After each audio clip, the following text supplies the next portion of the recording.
सूट मागायची असेल तर ती कायद्याची सूट मागायची असेल तर त्याला तिथे जावं लागायचं ऍडवायझरीवर, आणि ऍडवायझरीनी जर त्याला सूट द्यायचं मंजूर केलं तरच ते व्हायचं, नाही तर सुप्रीम कोर्ट सुद्धा या ठिकाणी त्याला मान्यता देत नव्हतं. हा 100% इतिहास होता. आणि त्यामध्ये नियुक्त्या रखडल्या गेल्यामुळे अधिकारी, मी सगळ्या अधिकाऱ्यांचं म्हणत नाही, काही काही अधिकारी फार प्रामाणिकपणाने काम करतात, त्यांनी प्रामाणिकपणाने माथाडींच्या संदर्भामध्ये काम केलं. आम्हाला कधी कधी दुःख सुद्धा असतं की कामगारांची मुलं सुद्धा आम्ही लावली. आम्ही आता ती मागणी पण आपल्या केली की माथाडी कामगारांच्या संदर्भामध्ये आम्ही सांगितलं होतं माथाडी कामगारांची मुलं तिथं लागली पाहिजेत. आता हे सांगत असताना दुर्दैव असं आहे की काही ठिकाणी आमचं तुमचं नियंत्रण गेल्यानंतर मनाला वाटेल तशा प्रकारचे निर्णय घेतले गेले, मनाला वाटेल तशा प्रकारचं कामकाज केलं. म्हणून सल्लागार समितीचा तुम्ही जो विषय मांडला, माझी हरकत एवढीच आहे, तुम्ही त्यात एक पॉइंट असा मांडलेला आहे सल्लागार समितीचा, त्यामध्ये आपण सांगितलेलं आहे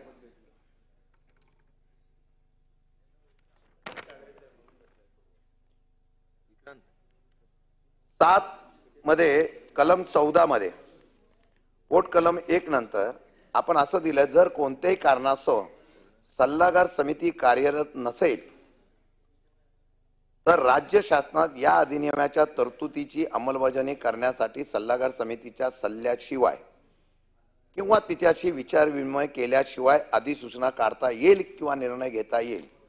आमची हरकत इथंच आहे. एका बाजूला तुम्ही सांगता 6 महिन्याच्या वरती सल्लागार समिती रिक्त राहू नये, आणि एका बाजूला तुम्ही 6 महिन्याच्या वरती सल्लागार समिती रिक्त राहू नये म्हणून सांगता, आणि दुसऱ्या बाजूला वरती सल्लागार समिती जर नियुक्त झाली नाही तर ते अधिकार तुम्ही राज्य सरकारकडे घेताय. मागच्या काही वर्षाचा अनुभव बघितला, इथं बोर्डाचे काही अधिकारी मालक झाले होते. काही डिपॉझिट ठेवताना त्याच्यामध्ये ते करप्शन झालं, बोर्डाचे पैसे पण त्यामध्ये लॅप झाले, आणि काही निर्णय घेताना आणि ते खापर सगळं कामगार चळवळी आलं, कामगार संघटनेवर आलं. दुर्दैव असं आहे कामगार मंत्री महोदय, कायद्याची चौकट देताना तुमचा उद्देश आणि कारण एवढंच सुंदर दिलेलं आहे की वाचणाऱ्याला वाटेल की काय नाही, कायदा हा माथाडी कामगारांच्या सुरक्षेसाठी आहे. आतली कलम वाटल्यानंतर कळतं की हा कायदा माथाडी कामगारांसाठी घातक आहे.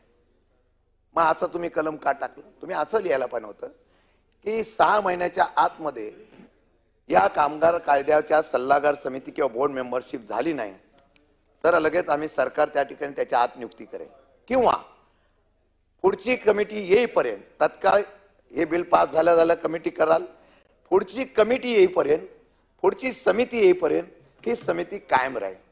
तर मी समजू शकलो असतो. म्हणजे एका बाजूला तुम्ही कायद्याच्या चौकटीतून आम्ही कशा पद्धतीने तुम्हाला मदत करतो दाखवता, आणि दुसऱ्या बाजूला समितीत जर नेमली नाही तर त्या पावर सगळ्या कामगार खात्याकडे किंवा तुमच्याकडे येणार आहे मंत्रालयात. गेल्या 15 वर्षामध्येचा जो अनुभव आहे ना तो इतका भयानक आहे की आम्हाला सुद्धा कुठे आवाज उठवता येत नव्हता, खरंच येत नव्हता. सत्य विरोधात असो किंवा नसो, परंतु त्या ठिकाणी येत नव्हता. असे काही काही निर्णय झालेले आहेत, असे काही काही निर्णय झाले आहेत ते न बोललेले बरे. म्हणजे माथाडी हॉस्पिटलची स्वतंत्र व्याख्या भाऊ बदलून टाकली. म्हणजे मी फक्त बोलतोय, कोणाचं नाव घेत नाही. म्हणजे औषधं आम्ही कधीच हस्तक्षेप नाही, आम्ही सल्लागार समितीवर जायचो, तुम्ही त्यांच्या अधिकाऱ्यांना विचारून घ्या, आम्हाला घ्या. आपल्याला त्यातलं कळत नाही सिकान भारती कुठलं औषध घ्यायचं आपण कशाला बघावं.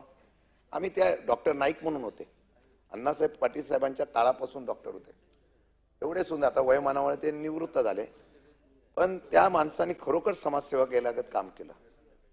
माथाडी कामगारांची मुलं, माथाडी कामगारांचं कुटुंब फक्त पहिला 1 रुपयाच होता आणि लेवी, आता 50 रुपयामध्ये अख्ख्या कुटुंबात, आता 100 झाले असतील, अख्ख्या कुटुंबाची, राज्यातली देशातली पहिली यंत्रणा अशी असेल की अख्ख्या कुटुंबाची सेवा, सगळे ऑपरेशन वगैरे सगळं करणारे माथाडी हॉस्पिटल होतं.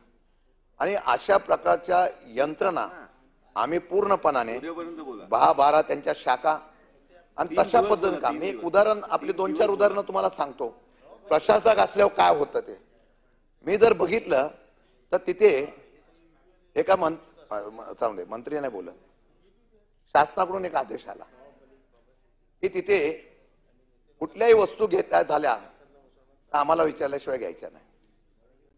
म्हणजे कपाट घ्यायचं झालं तरी, स्टेशनरी घ्यायची झाली तरी आम्हाला विचारल्याशिवाय करायचं नाही. कशी यंत्रणा चालेल, कसं काम होईल. आणि आपल्या राज्यामध्ये